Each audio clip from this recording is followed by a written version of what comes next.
కార్యక్రమాన్ని ప్రారంభించుకోవడం మా అందరి అదృష్టం. జగద్గురువుల యొక్క ఆశీస్సులతో, స్వామివారి అనుగ్రహంతో మనం ఈ కార్యక్రమాన్ని ప్రారంభించుకుంటున్నాం.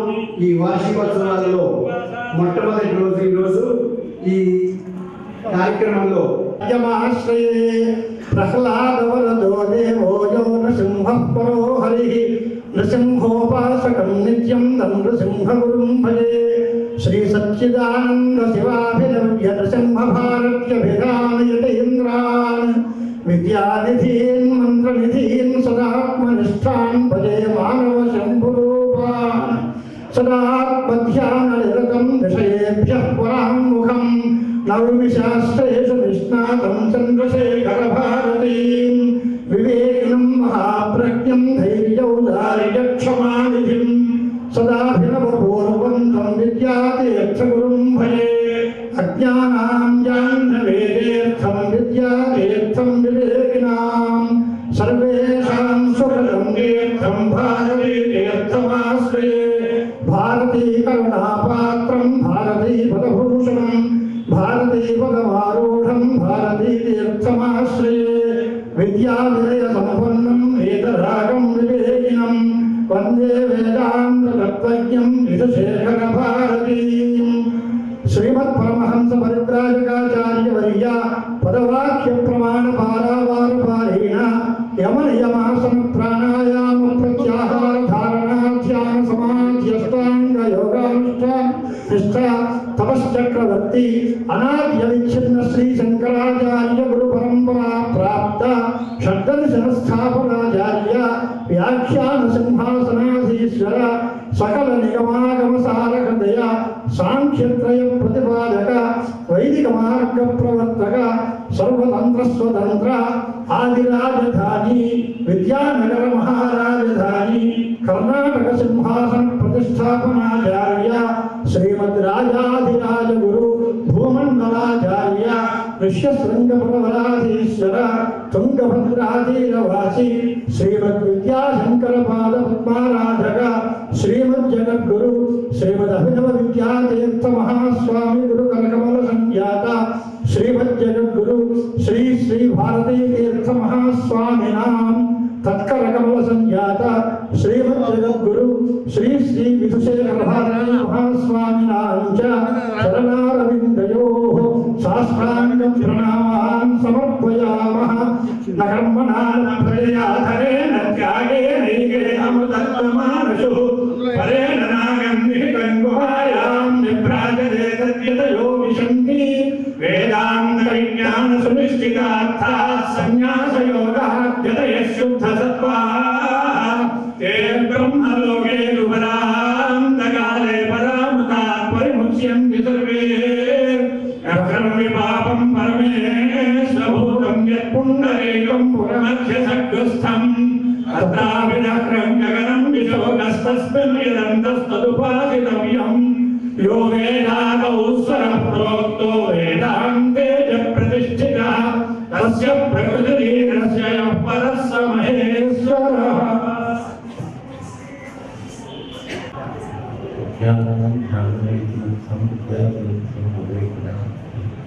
సర్వేషాం సుఖం భారతీ విద్యావినయస్పర్ణ గీతరాజ్ వివేకం తండ్రి వేదాంత ఋషి.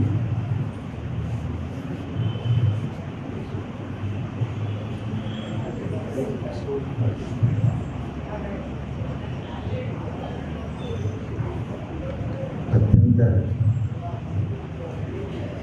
పవిత్రమైనటువంటి ఈ ప్రాంగణం చాలా ప్రసిద్ధి అయినటువంటి ప్రాంగణం. అనాది కాలం నుండి ఇక్కడ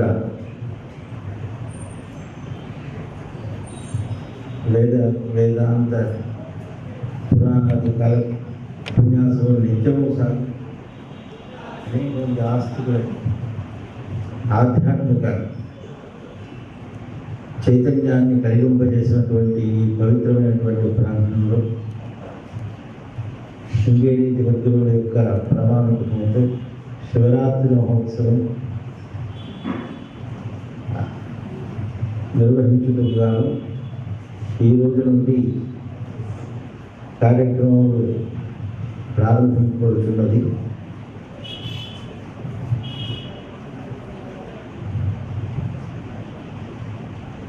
అత్యంత దుర్లభమైనటువంటి మానుష జన్మలో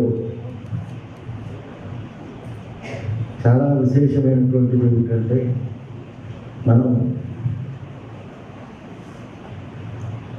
మన పెద్దల ద్వారా ఉపదేశించబడినటువంటి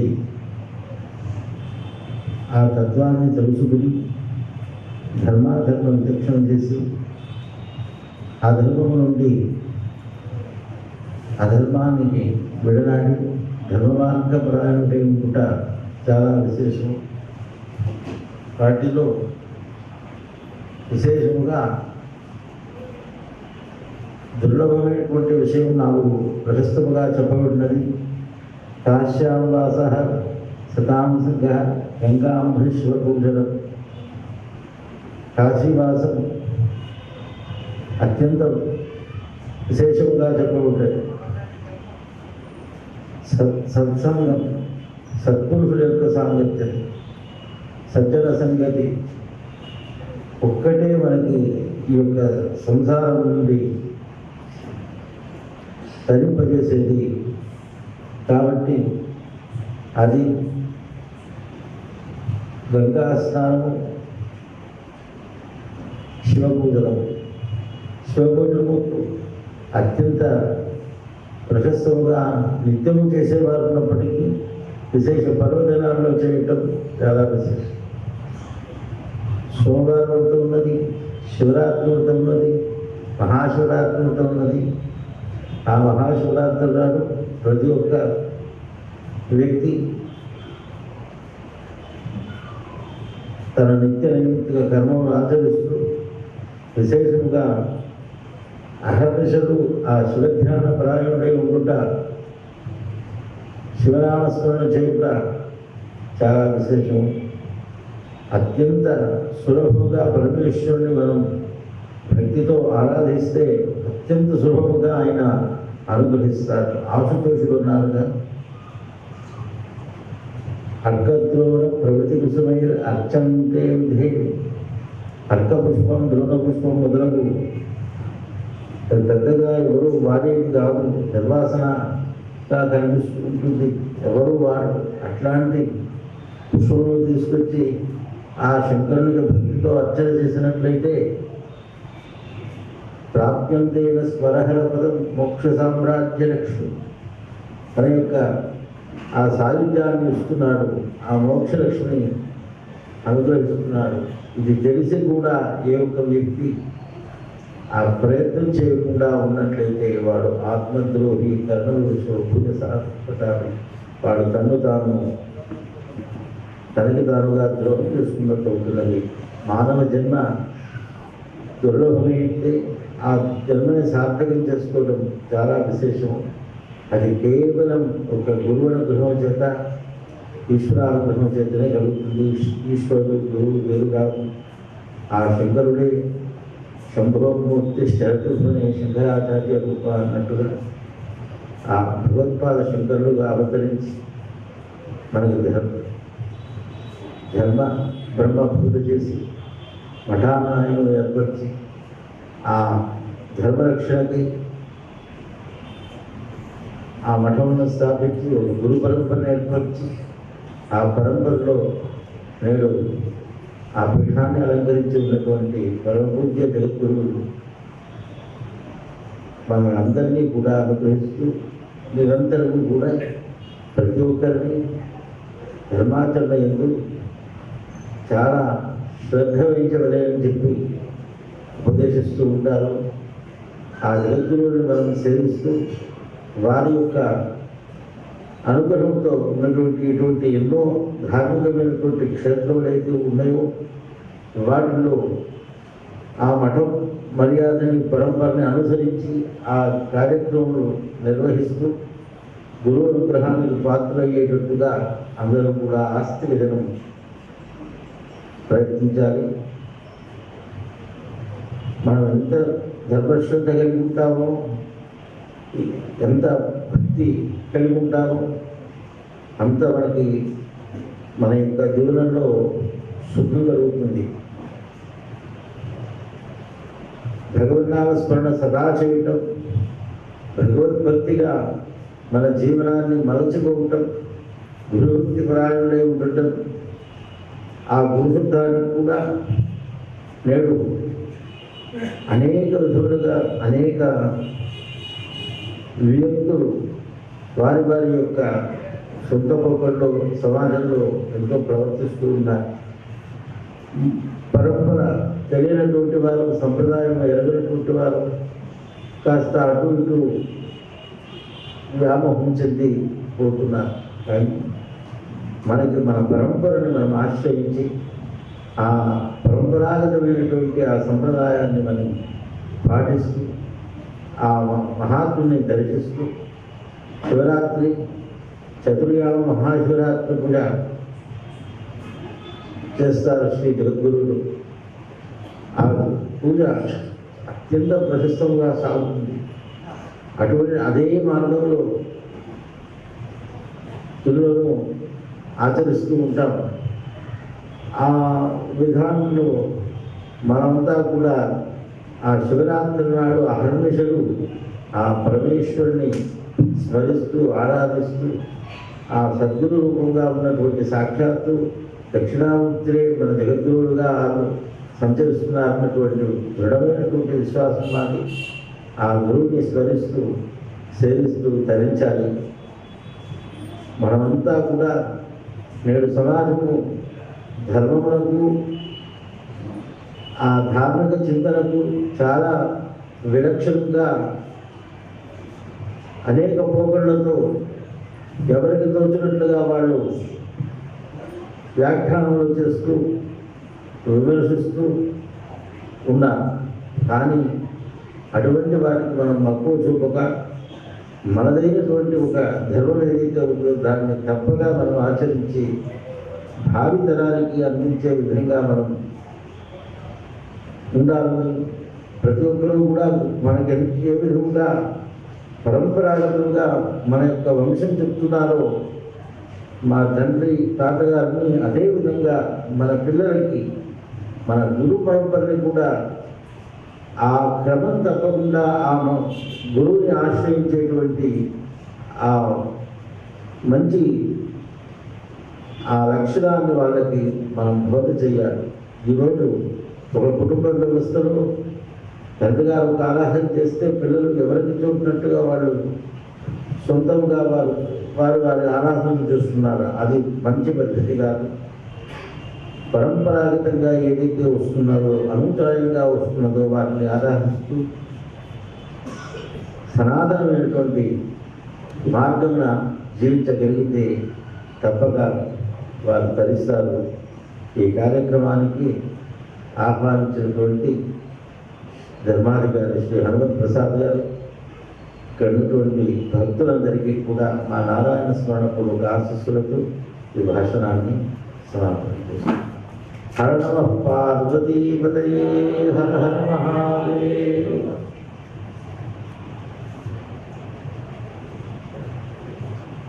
సర్వదా స్మాకం సన్నిధిం సన్నిధిం క్రియా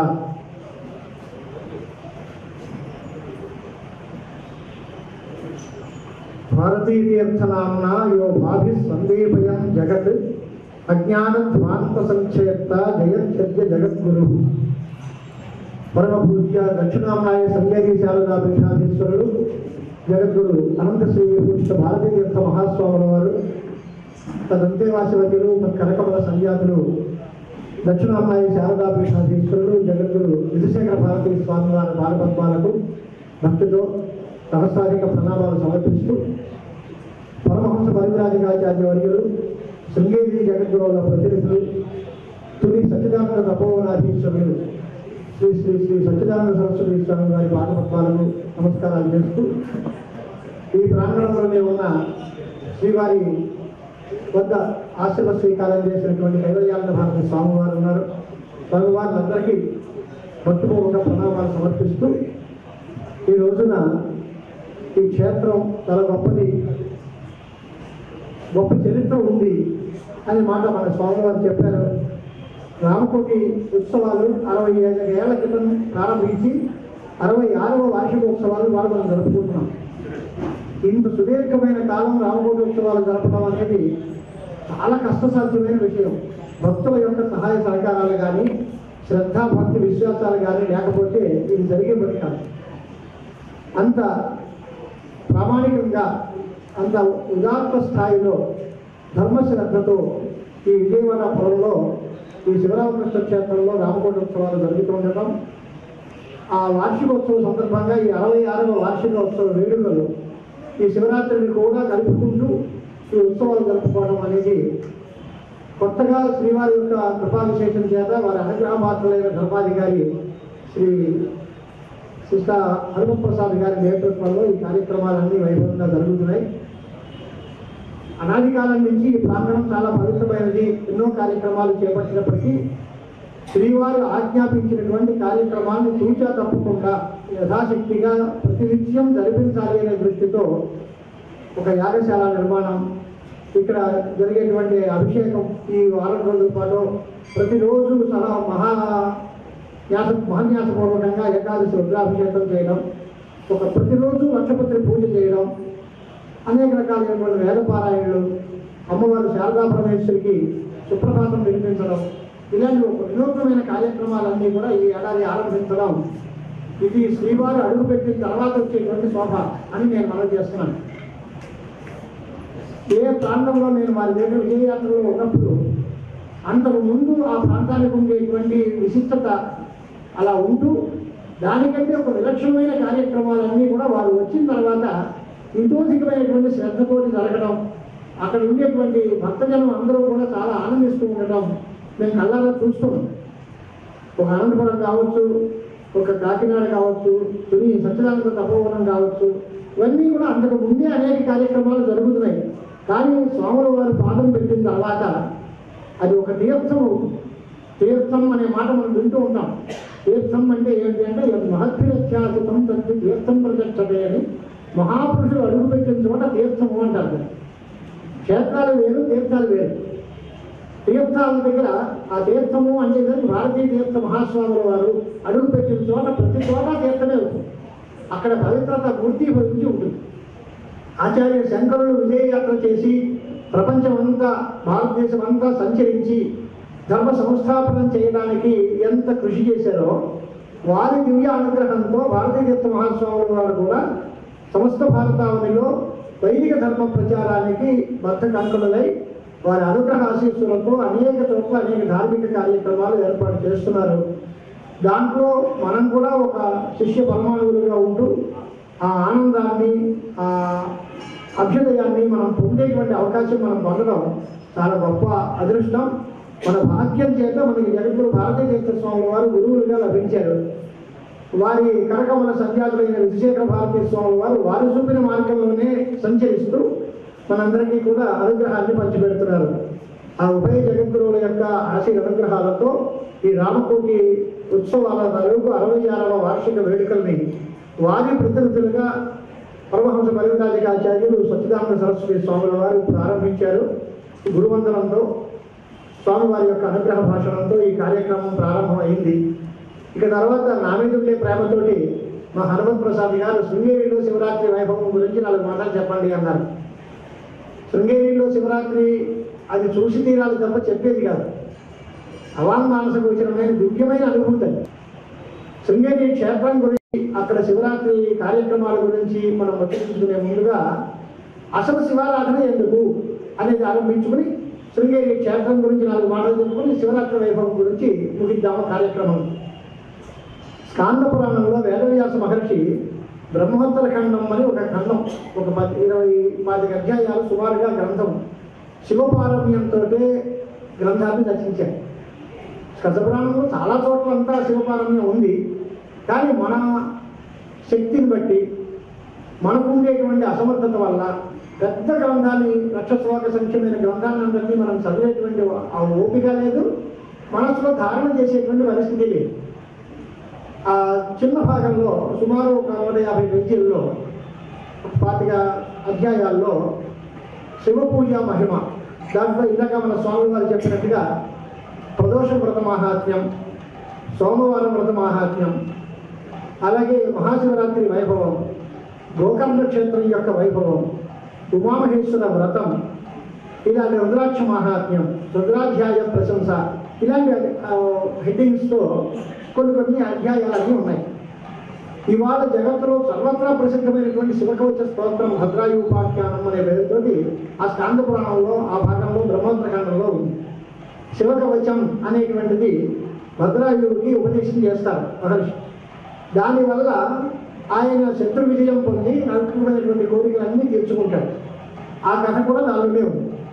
సోమవారం వ్రత మహాత్మ్యం కూడా దానిలోనే ఉంది. సోమవారం అమావాస్య సోమవారం కలిస్తే వచ్చేటువంటి మహాత్మ్యం ఉంది. శివరాత్రి పర్వదినంలో మనం చేయాల్సిన పనులు, చేసినందువల్ల వచ్చినటువంటి గొప్ప ప్రయోజనాలు, పొందిన వాళ్ళ యొక్క కథలు కూడా మహర్షి మనకి అందించారు. దాంట్లో మొట్టమొదటి ప్రారంభించడానికి మనకి కర్టెన్ రైజర్ అంటాం మన ఇంగ్లీష్లో, లౌకికమైన భాషలో తెరెత్తితే ఎక్కడ ఆరంభించాలి అని అంటే వేదవ్యాసుల వారు మాట అన్నారు. సత్యం బ్రవీమి పరలోకహితం బ్రవీమి సారం బ్రవీమి ఉపనిషద్భయం బ్రవీమి. ఆయన ఎంత అద్భుతంగా చెప్పారు. సత్యం బ్రవీమి అని నిజం చెప్తున్నాడు ఆయన. నిజం చెప్తే ఇంతకుముందు చెప్పిన అబద్ధాల వేదవ్యాసులు నోటముడు వచ్చిన మాట అబద్ధం ఎందుకుంటుంది? సత్యం బ్రవీమి అనే మాటకు అర్థం ఏంటి అంటే త్రికాలాపాత్యమైనటువంటి సత్యము, 3 కాలముల యందు శాశ్వతమైనటువంటి కర్తవ్యమైనటువంటి మార్గాన్ని చెప్తున్నాను వినవయ్య.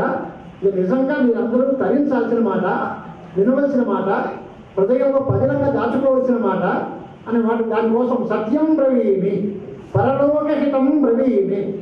ఇహలోకంలో డబ్బు సంపాదించడానికి 1,000,000 మార్గాలు ఉన్నాయి. కానీ పరలోకంలో హితం కావాలి అంటే ధర్మాచరణం తప్ప మరో మార్గమే లేదు. ఎన్ని వేల కోట్లు సంపాదించినా పరలోకంలో సుఖం అనేది మాత్రం కొనుక్కోవడానికి దొరికే విషయం కాదు. పరలోకహితమైనది ఏది అంటే చెప్తాను వినండి. అక్కడ పరలోకహితం. తర్వాత ఉపనిషద్భయం బ్రవీమి సారం బ్రవీమి. వేదములు, వేదాంతములు, పురాణములు, ఇతిహాసాలు ఓల్డంత వాంగ్మయం ఉంది. అంతవాంగ్మయాన్ని మనం ఎక్కడ స్వాధీనం చేసుకోగలం? సాక్ష్యం కాదు కదా.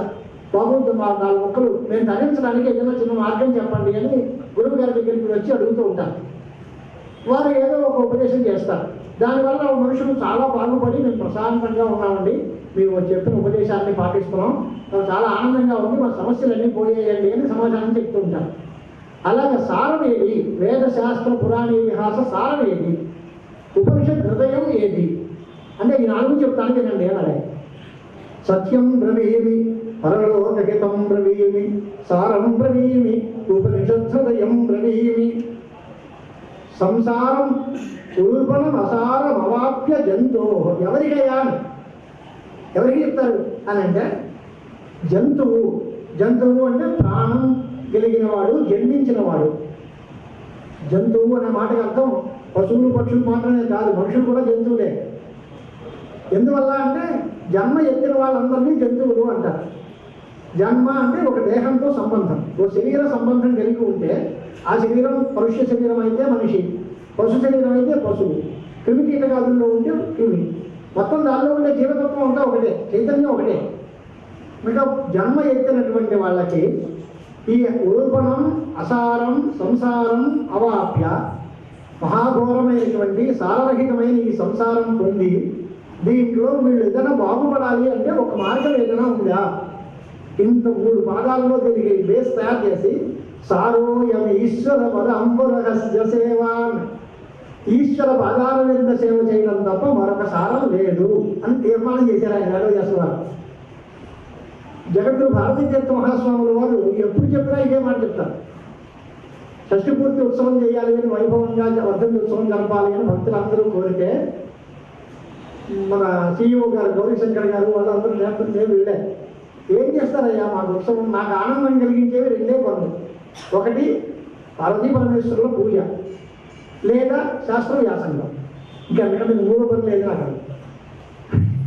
ఈ 2 పనులు తప్ప 3వ పని నాకు లేదు, అక్కర్లేదు. శివపార్వతులు చండీ యాగం చేయండి, అయుత చండీ యాగం చేయండి, లేదా అదుర్గ్ర మహాయాగం చేయండి.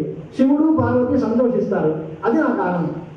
లేదా శాస్త్రాలు, అధ్యయనాలు, వేదాంతాలు, గోష్ఠులు ప్రచారం చేయండి, సంతోషం. ఇంక తగ్గమా పనులు, ఈ ఉత్సవాలు, రేగింపులు లౌకికం తప్ప నాకు ఆనందం ఏం కాదు. అలాగే సారోయము ఈశ్వర పదాంబుల హస్త సేవ అంటే 3 కాలాల యందు ఎప్పుడు ప్రతినిత్యం అహరహం అనుక్షణం ఈశ్వర అర్చన చేస్తూనే ఉండాలి. అది చేయగలమా అంటే మనం చేయగలం. మనందరికీ ప్రతినిధులుగా శృంగేరి జగద్గురువులు అనునిత్యం చేస్తున్నారు. శారదాచంద్రమౌళీశ్వర అర్చన ఆయన ప్రళయం పట్టిన పెద్ద మహావర్షం వచ్చేసి మొత్తం అంతా వరదకులు దుంగానది మునిగిపోయి శృంగేరి క్షేత్రంలో కరెంటు లేదు, వచ్చే రాకపోకలు బంద్ అయిపోయాయి అనే పరిస్థితుల్లో కూడా భక్తులు ఎవరూ రావద్దు అని వారు ఆజ్ఞాపించి ఆయన మాత్రం ఆయన శారదాచంద్రమౌళీశ్వర పూజ జరిపిస్తూనే ఉన్నారు. మొత్తం ఒక 4-5 రోజుల పాటు శృంగేరిలో రాకపోకలు పోయాయి. అంత పెద్ద మహాప్రళయంలా వచ్చేసింది నీరు. కానీ వారి అర్చన మాత్రం ఆయన అది అర్చన నిరంతరం సాగుతాం. అంతటి దీక్షతో అర్చన చేసే శక్తి మనకి లేదు. మరి మనం బాగుపడడం ఎలాగా అని అంటే జగద్గురు వారు చేస్తున్న అర్చన చూసి బాగుపడదు. లేక జన్మానికి ఒక శివరాత్రి అని కనీసం ఒక్క శివరాత్రి నాడైనా ఇప్పుడు మన స్వామి వారు చెప్పినట్టు ఆ ఒక్కరోజు పవిత్రంగా గడుపుకుంటే అది చాలా అంటే దానివల్ల ఒక పుణ్య రాశి వస్తుంది. ఆ పుణ్యం వల్ల తర్వాత ప్రతినిత్యం శివారాధన చేయాలి అనే సంకల్పం కలుగుతుంది. అంతేకాదు ఒక్కరోజు మంచి పని చేసి ఇంక జీవితం అంతా అన్ని తప్పుడు పనులే చేస్తాను అన్నవాడు కూడా బాగుపడతారు అని కథలు ఉన్నాయి. అది కథలు అర్థవాద వాక్యాలుగా చెప్పి ఎన్ని ఘోరాతిఘోరమైన పాపాలు చేసినా ఒక్క శివరాత్రి వ్రతం నాడు శివపూజ చేస్తే వాళ్ళకి కైలాసంలో శివదూతలు తీసుకెళ్లి విమానంలో కైలాసంలో స్నానం కల్పిస్తారు అనే కథలు మనకి బోల్డన్ ఉన్నాయి. విష్ణులోకంలో అయామిలో వాక్యాలలో విష్ణుదూతలు వచ్చి ఆ పరమ దుర్మార్గమైనటువంటి జీవితాన్ని గడిపినటువంటి అజామేయుడికి వైకుంఠ ప్రాప్తి కల్పించారు ఉంటుంది. పురాణ కథల్లో ఆ చిన్న వెసులుబాటు ఇవ్వకపోతే పాపాత్ములు ఎవరూ ఎప్పటికీ మారరు. నేను పాపాత్ముడిని, నాకు బాగుపడే యోగమే లేదు అని చెప్పి ఈ ఇల్లు ఇలా కానిచ్చేయండి అని.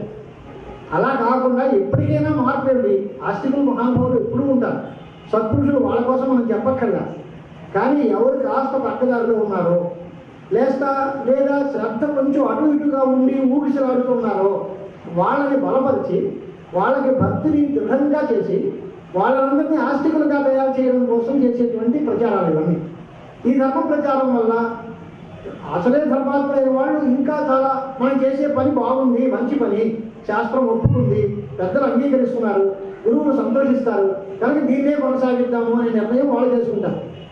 రాని వాళ్ళు ఎవరైనా ఉంటే వాళ్ళు ఇంతవరకు మనం ఏదో చెడ్డ మార్గంలో ఉన్నాం, ఇప్పటికైనా బాగుపడే అవకాశం వచ్చింది, సత్పురుషులు సదుపదేశం చేశారు, ఇంక వాళ్ళ నుంచి భారతీతీర్థ మహాస్వాముల వారు దర్శనం చేసిన దగ్గర నుంచి నేను ఇంక తప్పుడు పని చేయను, నేను ఇక్కడి నుంచి సంధ్యావందనం మాను, నేను ఇక్కడి నుంచి నిఘాయజ్ఞోపేతాలు ఎప్పుడు వదలను అనేటువంటి అలవాటు మార్చుకున్నటువంటి వ్యక్తులు మాకు చాలామంది తెలుసు. జీవితంలో మలుపు తిరిగినటువంటి సంఘటన ఒక్క మహాపురుషులు వస్తే ఆ మహాపురుషుల దర్శనం చేత వారి ఉపదేశం చేత జీవిత విధానాన్ని మార్చుకున్నటువంటి వ్యక్తులు మనకి చాలామంది ఉంటారు. మనకి ఎంత ఉపయోగించేందుకు వాల్మీకి మహర్షి చరిత్ర అలాంటిదే కదా. అంతకుముందు మహా క్రూరమైనటువంటి పోయేవాడుగా ఉండి దాడిదోపిడీ చేసి దొంగతనాలు చేసినటువంటి వ్యక్తి నారద మహర్షి యొక్క ఉపదేశం చేత మహాకవి ఆదికవి అయిపోయి వాల్మీకి రామాయణాన్ని రచించారు అంటే సత్పురుషుల యొక్క ఉపదేశం ఎంత గొప్పదో, వారి దర్శనం వల్ల మనం ఎలా బాగుపడాలో చూడవచ్చు. అంటే మనం శృంగేరికి వెళ్ళి శృంగేరి క్షేత్రంలో వారు దివ్యమైనటువంటి మహాశివరాత్రి ఉత్సవాన్ని ఎలా చేస్తుంటారో మనం చూడాలి.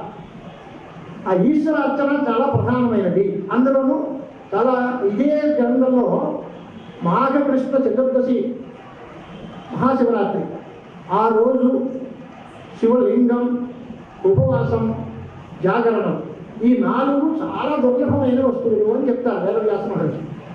ఒక శివలింగం దొరికి ఆ శివుడికి అభిషేకం చేసి బిల్వపత్రాలతో దాని మీద పూజ చేసి అర్చన చేసి ఉపవాసం చేసి జాగరణం చేస్తే ఈ జీవితం ధన్యమైపోయినట్టే. దీనికోసం కాశీవాసం అనే వాడు లోక ప్రసిద్ధం. సూత సంహిత గ్రంథంలో స్వామివారి యొక్క ఆజ్ఞ మేరకు మేము 2 ఏళ్ల క్రితం సచ్చిదానంద తపోవనంలో శివరాత్రి ఉత్సవాలు చేస్తున్నప్పుడు సూత సంహిత పారాయణ చేయం. సూత సంహితలో ఏం చెప్పారు వ్యాసుల వారు అని అంటే, కాళహస్తి క్షేత్రంలో జీవముక్త క్షేత్రం 1 సంవత్సరం పాటు పార్వతీ పరమేశ్వరుని అర్చిస్తూ ఏకాగ్రంగా అక్కడ ఉంటే వాళ్ళు జీవముక్తులు అయిపోతారు అని. ఈ గ్రంథంలో స్కాందంలో చివరి రాస్తూ గోకర్ణ క్షేత్రం మహాబలేశ్వరుడు ఉన్నాడు, ఆ మహాబలేశ్వర సన్నిధానంలో రావణాసురుడు యొక్క తపఫలంగా చేసినటువంటి ఆత్మలింగం అని దానికి గణేశ్వరుడు యొక్క అనుగ్రహం చేత, గణపతి అనుగ్రహం చేత అక్కడ పశ్చిమ తీరంలో, పశ్చిమ సముద్ర తీరంలో ప్రతిష్టపడింది. ఆ గోకర్ణ క్షేత్రంలో మహాబలేశ్వరుణ్ణి సమస్త దేవతలు నిత్యం ఆరాధిస్తూ ఉంటారు. అలాంటి దేవతా సన్నిధానంలో సమస్త దేవతా సేవితమైన మహాబలేశ్వరుణ్ణి శివరాత్రి నాడు పూజిస్తే ఆ జన్మ లేకపోతే జన్మ ఎందుకు అని గోకర్ణ క్షేత్ర మహాత్మ్యంలో దాన్ని ఎలివేట్ చేశారు. మరి మన శృంగేరి గురించి ఎక్కడా లేదేం, ఎక్కడుంది అని అంటే పురాణ రచన నాటికి శృంగేరి క్షేత్రం అంత ప్రసిద్ధం కాదు. ఆచార్య స్వాముల వారి యొక్క అనుగ్రహం చేత అక్కడ శారదాపీఠం ప్రతిష్ఠ చేసిన తర్వాత దాని వైభవం బయటకు వచ్చింది. అంతకుముందు శృంగేరికి మహిమ లేదా అండి అని అంటే మనం విచిత్రంగా గమనించండి. మహాపురుషుడైనటువంటి ఋష్యశృంగ మహర్షి ఆయన అక్కడ తపోభూమి, ఋష్యశృంగ మహర్షి తపస్సు చేసిన భూమి. ఆయన చేత ప్రతిష్ఠింపబడినటువంటి ఋష్యశృంగేశ్వర ఆలయం అనేది కిగ్గలో ఉంది. ఇవాళకి ఆ లింగానికి కొమ్ము వచ్చినట్టుగా ఉంటుంది. ఋష్యశృంగుడికి కొమ్మే రావడంతో ఆ శివలింగానికి కూడా కొమ్మ నాకు అనిపిస్తుంది. అంతటి మహా తపస్యాలి అయినటువంటి ఋష్యశృంగ మహర్షి యొక్క తపోభూమి శృంగేరి. పోనీ ఆయనతో ఆగుదామా అంటే ఆయన యొక్క తండ్రి గారైనటువంటి విభాండక మహర్షి ఆయన ప్రతిష్ఠ చేసిన మలహానికరేశ్వర ఆలయం శృంగేరిలోనే మొట్టమొదటిలో ఉంటుంది. అంచేత అంతకు ముందు లేదా అని కాదు. మలహానికరేశ్వర ఆలయం, శృంగేరిలో ఋష్యశృంగేశ్వర ఆలయం, తర్వాత శంకరాచార్య స్వామి వారి యొక్క అనుగ్రహం చేత వారు కైలాసం నుంచి తీసుకొచ్చినటువంటి చంద్రమౌళీశ్వరుల ఆలయ లింగం, ఇవన్నీ కూడా పరమ పవిత్రమైన లింగాలు. ఆ శివలింగాలకి పూజ చేస్తూ ఉంటే శివరాత్రి నాడు చూసిన వాడే అదృష్టం. ఆ భాగ్యం ఈ ఉపాధులకు కూడా కలిగింది. మలహానికరేశ్వర ఆలయంలో శివరాత్రి నాడు మధ్యాహ్నం శ్రీవారు అక్కడికి వెళ్తారు. మధ్యాహ్నం 12 గంటల ప్రాంతంలో వెళ్ళి అక్కడ మలహానికరేశ్వరుడికి పూజ చేస్తారు. సచ్చిదానంద శివాభిన్న సింహ భారతీ స్వాముల వారని మన పరమేశ్వర గురువులు వారు మలహానికరేశ్వర ఆలయంలో చెప్పినటువంటి దాని గురించి పార్వతీ పరమేశ్వరులు మనల్ని అనుగ్రహించాలి అనే దానికి ఒక శ్లోకం రాశారు. భక్తి సుధాతరంగిణి అని ఒక వాల్యూమ్ శృంగేరి పీఠంలో ప్రచురణలో ఉంది, అందరికీ అందుబాటులో ఉంది. ఈనాడు నెక్స్ట్ ధర్మం అంటూ ఎవరికి ఏదైనా సరే అంటే వెంటనే కలపాత స్వాములు అన్నట్టుగా డౌన్లోడ్ చేసి అంటే చూడవచ్చు శ్లోకాన్ని. వారు రాశారు, భక్తే స్తుదాన నిరతవు భయవారణ దీక్షితవు భవేతాం భవ్య సంపత్తి భవానీ చంద్రశేఖరవు అని సచ్చిదానంద సరస్వతి మహాస్వామి సచ్చిదానంద శివాజీ నరసింహ స్వామి వారు రాశారు. ఆ పార్వతీ పరమశివుడు ఎలాంటి వారట అని అంటే భక్తేష్టదాన నిరతవు, భక్తుల యొక్క ఇష్టములన్నిటినీ తీర్చడంలో ఎప్పుడూ నిమగ్నమై ఉంటారు. ఎవడు ఏ భక్తుడు వచ్చి అడుగుతాడా, స్వామి వారి జగత్తుల యొక్క మన చరిత్ర నిత్య జీవితం చూస్తాం అనుకోండి, ఆయన రాత్రి ఎప్పుడు పడుకుంటారో మనకు తెలియదు. 11 లోపు ఎప్పుడూ లేదు, 12, 1 గంట వరకు శాస్త్ర పాఠం చూస్తూ ఉంటారు, గ్రంథ పరిశీలన చేస్తారు. సుమారు 1 గంటన్నర 2 గంటలకి కాసేపు విశ్రాంతి, మళ్ళీ 4 గంటలకు లేచి అనుష్ఠానంలో ఉంటారు. 6:30 అయ్యేసరికి పాఠం ప్రారంభిస్తారు. 8 గంటల వరకు పాఠం చెప్పిన తర్వాత వారి నిత్యానుష్ఠానాలు చూసుకుని 9:30 దగ్గరికి దర్శనం ఇవ్వడానికి వస్తారు. ఏ భక్తుడు వస్తాడా వాళ్ళని ఎలా అనుగ్రహిద్దామా అని ఎప్పుడు తలుపులు తెచ్చుకుని కూర్చుంటారు. వెళ్ళకపోవడం మన దుర్మార్గం, కానీ వెళితే అనుగ్రహించడానికి వారు సిద్ధంగా ఉన్నారు. మనం వారి దర్శనం చేసుకోవడం, మన సమస్యలు నిర్వహించుకోవడం, వారి అనుగ్రహం పొందడం, వారు చూపిన మార్గంలో మనం నడవడం, అది చేస్తే మనం బాగుపడతాం. ఇవన్నీ మానేసి వారు ఇక్కడికి ఎప్పుడు వస్తారో చూద్దాంలే అంటే ఓ మాట అన్నారు స్వాముల వారే, గంగలో స్నానం చేయాలి అంటే గంగ దగ్గరికి మనం వెళ్ళాలి, కానీ మన ఇంటి మీదకి గంగ వచ్చేయాలనుకోకూడదయా. మన ఇంటి మీదకి గంగ వచ్చేస్తే మునిగిపోతాం అందరం. అంటే గంగా స్నానం చేయాలి అంటే గంగ దగ్గరికి మనం వెళ్ళాలి. జగద్గురువుల వారు ఎక్కడ ఉన్నారో వారి దర్శనానికి మనం వెళ్ళి వారి జీవన విధానం చూసి అది ఇంత శ్రమ పడుతున్నారు మన కోసం, వారేం చేయాలి? నమే పాస్తార్థిక అస్థి కర్తవ్యం అని గీతల్లో ఆచార్యులు చెప్పినట్టుగా దేనికోసం సర్వసంగ పరిత్యాగం చేసిన వారు ఈ ఉమామహేశ్వర వ్రతము, అనంత పద్మనాభ వ్రతము, లేకపోతే ఇంకో రకమైనటువంటి ధాన్య కేదార వ్రతము, ఎందుకు ఇవన్నీ? గృహస్థులే మానేశాం. ప్రతి నిత్యం వైదిక ధర్మంలో ఉన్నటువంటి వాళ్ళమే మనం మానేశాం. కానీ ఎక్కడ పొల్లు పోకుండా శాస్త్రంలో ఏ కార్యక్రమం చేస్తారో అన్ని వ్రతాలు వారు ఆచరిస్తారు. ఎవరి కోసం అంటే ఆషాఢ పూర్ణిమ నాడు వేదవ్యాస పూర్ణిమ, గురు పూర్ణిమ నాడు వ్యాస పూజ చేసి వారు మనకి మంత్రాక్షతలు వస్తాయి. దాంట్లో స్వతయేవ బద్ధశ్రద్ధానం ఇతో అధికం మన లేఖనీయం. స్వతహా ఆస్తికులై గురుభక్తి యుక్తులైనటువంటి వాళ్ళకి ఎందుకంటే వివేకంగా మళ్ళీ రాయక్కర్లేదు. శ్రేయ ప్రతిపాదన పఠేయాంశ వ్యాసాక్షతా అని అన్ని శ్రేయస్సుల్ని ఇచ్చేటువంటి వేదవ్యాస అక్షతలు మీకు పంపిస్తున్నాము, మీరందరూ బాగుపడండి అంటే వారు వేదవ్యాస పూజ మన కోసం చేస్తున్నారు, వారు నవరాత్రోత్సవాలు మన కోసం చేస్తున్నారు, వారు శంకర జయంతి ఉత్సవాలు మన కోసం చేస్తున్నారు. ఆ భాగంలోనే మహాశివరాత్రి ఉత్సవం కూడా మనందరి యోగక్షేమాల కోసం స్వామివారు చేస్తున్నారు. శృంగేరి క్షేత్రంలో జరిగేటువంటి శివరాత్రి వైభవం గురించి చెప్పాలి అంటే వారు అసలు నిత్యం చేసే చారగా చంద్రమౌళీశ్వర పూజ. మన భాగ్యం ఏంటంటే ఇవాళ శంకరాచార్య రావడం వల్ల వారు ప్రతినిత్యం చేసేటువంటి కార్తీక శ్రావణ సోమవారాల్లో చేసేటువంటి విశేష అభిషేకాలు కానీ, శుక్రవారం నాడు చేసేటువంటి శ్రీచక్రార్చనతో కూడా కలిపినటువంటి చంద్రమౌళీశ్వర పూజ కానీ ప్రపంచంలో కోణాల్లో మారుమూల ప్రాంతాల్లో ఉన్న వాళ్ళు అందరూ కూడా చూసేటువంటి అవకాశం వచ్చింది. దానివల్ల ఎంతోమంది దాని మీద అభిరుచి పెంచుకుని ఇంత బాగుంటుంది ఆ పూజ, పూజ చేయడం అనేది మనకు తెలుసు కానీ ఎలా చేయడం మనకు తెలియదు. పూజ ఎలా చేయాలి, అభిషేకం ఎలా చేయాలి అంటే శ్రీవారికి అభిషేకం చేస్తూ చూస్తే ఓహో అభిషేకం అంటే ఇలా చేయాలన్నమాట, పూజ అంటే ఇలా చేయాలన్నమాట, పూజా సామగ్రి తెచ్చుకోవడం అంటే ఇలా తెచ్చుకోవాలన్నమాట. ప్రతిదానికి మోడలే, ప్రతిదానికి మార్గం ఇక్కడే కనిపిస్తుంది. పాఠం చెప్పినట్టే శివలింగానికి పూజ అభిషేకం చేసి నిర్మాల్యం తీసిన దగ్గర నుంచి అభిషేకం పాత్ర పట్టుకుని అభిషేకం చేసే దగ్గర నుంచి ప్రతి దానికి మైన్యూట్గా అబ్జర్వ్ చేస్తే వారు కూర్చునేటువంటి పద్మాసనంలో కూర్చున్న విధానం దగ్గర నుంచి ప్రారంభం చేసి పూజ పరిసమాప్తి చెందే వరకు ఎక్కడ ఎటువంటి కదలిక లేకుండా ఏకాగ్రమైన మనస్సుతో ఆ పూజా విధానం అభిషేకం చేయడం.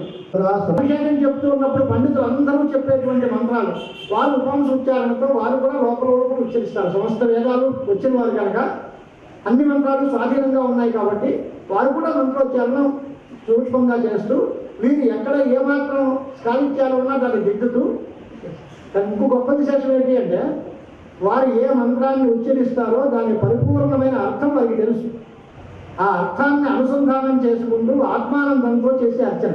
వారు అభిషేకం చేస్తూ రుద్రాధ్యాయం నమ్మకం చెబితే ఆ నమ్మక మంత్రాలకి అర్థం ఏమిటో పూర్తిగా వారికి తెలుసు. ఆ ఆనందంతో ఒక్కొక్కప్పుడు వారి ముఖంలో చిరునవ్వు నవ్వుతూ ఆ అభిషేకం చేస్తున్నా, ఆ పూజ చేస్తున్నా, హారతిస్తున్నా ఆ వైభవమే వేరు. ఆ వైభవం మనం చేస్తే రాదు, మనం హారతిని క్యాజువల్గా ఇస్తాం.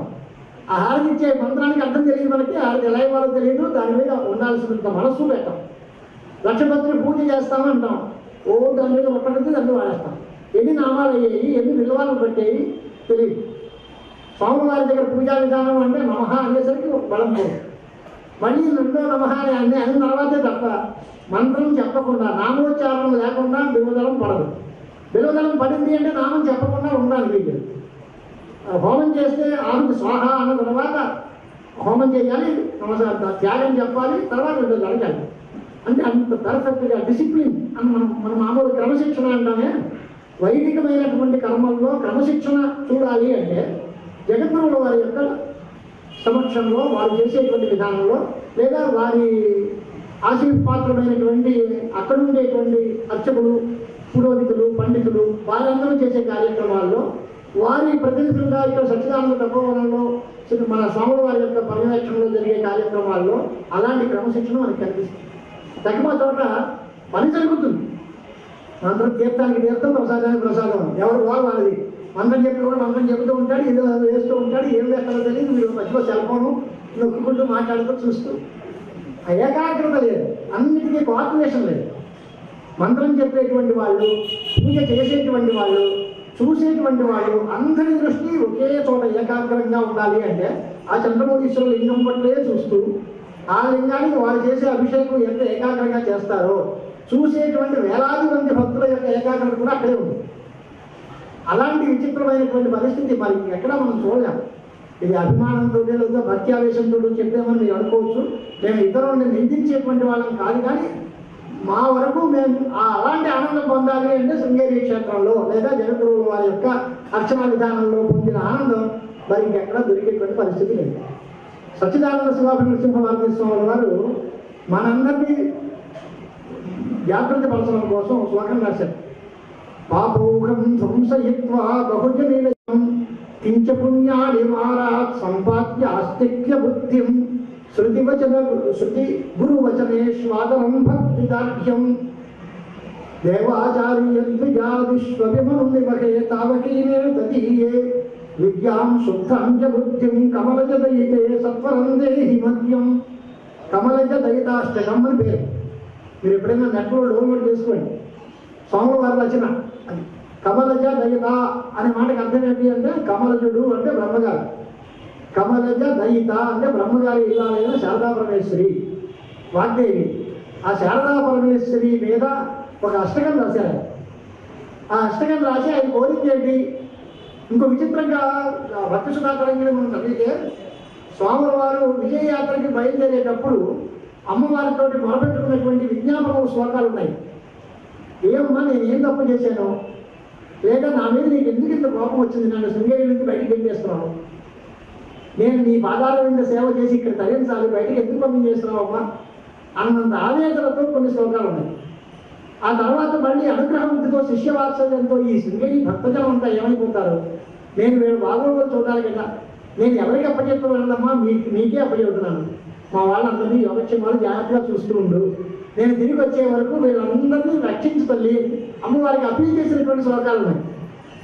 విజయయాత్ర అంతా అయిపోయి వచ్చిన కథాద్రక్ష్య ఆదిశారదాం అనే మకుటంతో శ్లోకాలు. అది నేను చూస్తే చాలా ఆనందం వేస్తుంది. అంటే శృంగేరి జగద్గురువులు అందరూ శారదా పరమేశ్వరి చంద్రమౌళీశ్వరుల యొక్క అర్చనలో ఎంత నిరంతరమైపోయి ఉంటారు. ఇదే జీవిత పరమార్థం, ఎందుకంటే మరో ప్రపంచం లేనే లేదు. ఇంకో చోటకి వెళ్ళాలి అంటే మాకేమిటో కొంత ఇది లోపం వచ్చినట్టు, దీన్ని భావించలేకుండా ఉన్నాము అనేటువంటి బాధలోకి వస్తారా అని అనిపిస్తుంది. ఇప్పుడు నాడం మాట్లాడారా అంటే శిష్యానుగ్రహం కోసం వస్తారు. వచ్చిన తర్వాత వాళ్ళందరినీ భక్తులందరినీ వాళ్ళకి అప్పచెప్పే అమ్మవారికి నేను మళ్ళీ నేను ఎప్పుడు చూస్తాను తల్లి అనేటువంటి మొదటంతో కొన్ని శ్లోకాలు చెప్తాను. ఆ తర్వాత మళ్ళీ వచ్చి తిరిగి యాత్ర పూర్తి చేసుకుని అమ్మవారి దగ్గరికి వచ్చి చూసిన తర్వాత అమ్మ చాలా దర్శనం అయింది, ఇంక నేను ఏం చేయాలి, మాకేం కరణీయం వస్తే నాకు కృతార్థుంది అమ్మ, నీ కాలం ముందుకు వచ్చాను, నీ సన్నిధానంలోకి వచ్చాను, నేను చేయాల్సిన పనులన్నీ అయిపోయాయి తల్లి, నేను చేయాల్సిన పని ఉంది, ఇంకెప్పుడు నాకు నీ వియోగం ఉండక్కర్లేదు, నిన్ను విడిగి వెళ్లాల్సిన పని లేకుండా నీ పాదాల దగ్గరే ఉండి నిన్ను అర్చన చేసేటువంటి అవకాశం కల్పించు అన్నంత ఆవేశంతో ఆ స్వామివారి రచనలు కనిపిస్తాయి. అవన్నీ మనకి ఉపదేశాలు అన్నమాట. మనం ఎప్పుడూ శివారాధన మానకూడదు, శారదా పరమేశ్వరిని మర్చిపోకూడదు, శారదా చంద్రమౌళీశ్వర ఆరాధన నిత్యం చేస్తూ ఉండాలి. ఎంత వీలైతే అంత శృంగేరి క్షేత్రానికి వెళ్ళి వారు చేసే అర్చనను చూడాలి, ఆ జగద్గురువుల వారిని సేవించుకోవాలి. ఇది దానిలో ఉండేటువంటి మాట. దాంట్లో ఆ శ్లోకాన్ని మొట్టమొదటి ఎత్తుకలేంటి పాపౌఘం వంశయిత్వా బహుజని రచితం. ఇదంతా మంచి వారిని బాగా చెబుతున్నారు కానీ మాకు అనిపించట్లేదండి అని వాళ్ళు చాలామంది ఉన్నాం. 90% చేయాలి. శివరాత్రి ఉపవాసం ఉండి జాగరణ ఉండి మంచిదే, జన్మాంలో శివరాత్రి అనే మాట అంతా రైతే కానీ ఎక్కడ కుదురుతుందండి. 50 వర్కింగ్ అయితే సెలవు ఇస్తారో లేదో తెలియదు, కోళ్ళని పనులు, పిల్లలు వాళ్ళు ఎవరైనా వస్తే వాళ్ళతో ఆడుకోవడానికి టైం ఉండదు. ఈ శివారాధన చేయడానికి ఎక్కడ కుదురుతుంది, మనస్సు నిలవదండి, నిలబడదు. ఏదో ఎవరికో 10 రూపాయలు ఇచ్చి నాకు అర్థం నువ్వు అభిషేకం ఇది అని గుళ్ళో పేరు లైన్ చేసుకుంటాం అనుకునేటువంటి సంఖ్య పెరిగింది. దానివల్ల ప్రయోజనం లేదని మనం, కానీ అది సాగు, అది కాదు మనం చేయాల్సిన పని.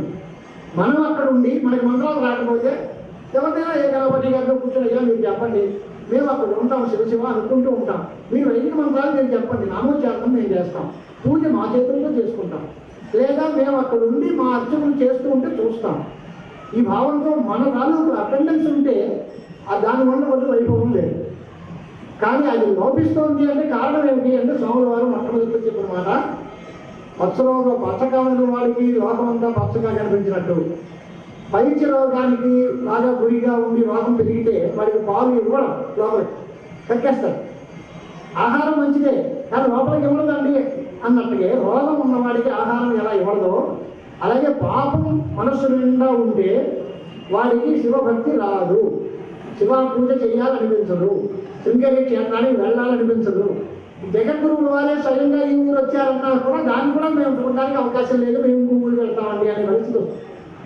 అది పాపాత్ముల యొక్క హృదయ పరిపాలన. ఆ పరిపాలన రాదు, దానిలో పాపం పోతే అప్పుడు మళ్ళీ దారి వస్తుంది. అత్యంత ముందు వాళ్ళు చెప్పిన మాట ఏంటంటే పాపముఖం వంశయిత్వా, నా పాప సమూహాన్ని తొలగించు. నేను ఇప్పుడేం చేయలేదండి అలా చూడలేను. మళ్ళీ దానికి కూడా సమాధానం వాళ్ళే చెప్పారు, బహుజని రచితాం. ఎన్ని జన్మలు ఎత్తాం మనం, ఎన్ని 1,00,000 జన్మలు అయ్యాయి. ఇవాళ మనుష్య జన్మ వచ్చింది అంటే ఎంత పుణ్యం చేస్తే వచ్చింది ఈ మాట. బహునాం జన్మనాం అంటే ఇంకా చాలా జన్మల తర్వాత మనుష్య జన్మ వస్తుంది. అప్పుడప్పుడు చేసినటువంటి పుణ్యాల యొక్క ఫలితంగా ఇప్పుడు వచ్చింది. దీన్ని మనం వృధాగా దారి విడుచుకుంటున్నాం. అంచేత అనేక జన్మల్లో నేను చేసిన పాప సమూహాన్ని అంతటినీ తొలగించు అని మొదట ప్రతిష్ట. పాపోగం సంశయిత్వ బహుజని రచితం.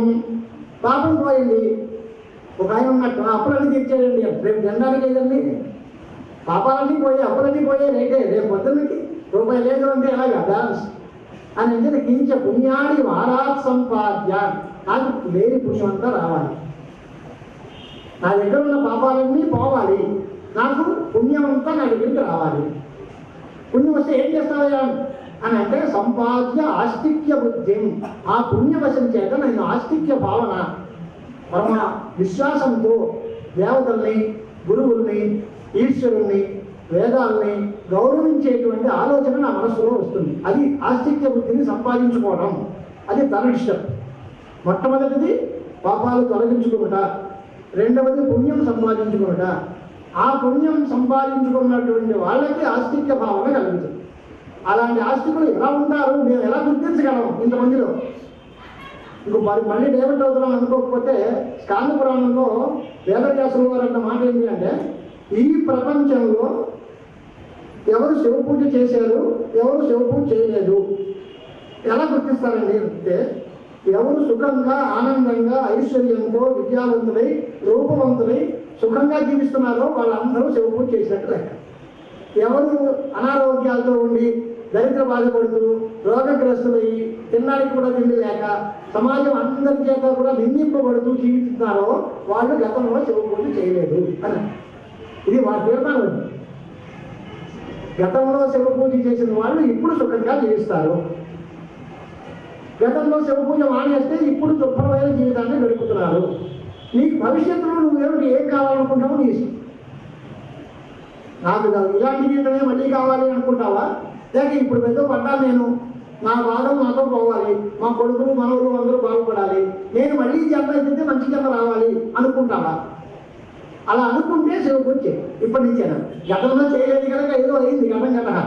కానీ ఇప్పుడైనా నువ్వు బాగుపడాలి అనుకుంటే, నీ ఆలోచనలో మార్పు వస్తే ఈ శివ పూజ తప్పనిసరిగా చేయాలి అనేటువంటి ఉపదేశం కల్పిస్తుంది. ఇంకొక మాట చెప్పింది శ్లోకం దానిలోనే, నేను ఇప్పుడు శివ పూజ శివుడికి నమస్కారం చేస్తున్నాను. మహిమ స్తోత్రంలో చెప్తారు, శివమహిమ స్తోత్రంలో పుష్పదత్తులు చెప్తారు. చెప్తూ స్వామి నీకు నమస్కారం చేస్తున్నాను, నేను చేసిన 2 తప్పులు పెద్ద తప్పులు ఉన్నాయి, వాటిని రెండింటినీ క్షమించండి. ఏంటయ్యా అంటే, ఇప్పుడు నేను పుట్టాను కనుక ఇంతకు ముందు నేను ఎప్పుడు శివ పూజ శివుడికి నమస్కారం చేయలేదు అని అర్థం, అదొక తప్పు. ఇప్పుడు నేను నమస్కారం చేస్తాను కనుక మళ్ళీ నేను పుట్టలేదు, ఇంక మళ్ళీసారి నీకు నమస్కారం చేయలేకపోతాను అనేది రెండో తప్పు. అంచేత ఈవాడు నేను నీకు నమస్కారం చేస్తున్నాను అంటే, గతంలో నేను శివ పూజ చెయ్యని లోపం ఏదైతే ఉందో అదొకటి, భవిష్యత్తులో నాకు జన్మరాహిత్యం వచ్చేసి నేను మళ్ళీ శివారాధన చేయలేకపోతాను అనేటువంటి లోపం ఒకటి. ఈ రెండింటినీ కూడా నువ్వు క్షమించు అని పుష్పదంతుడు చెప్తాను.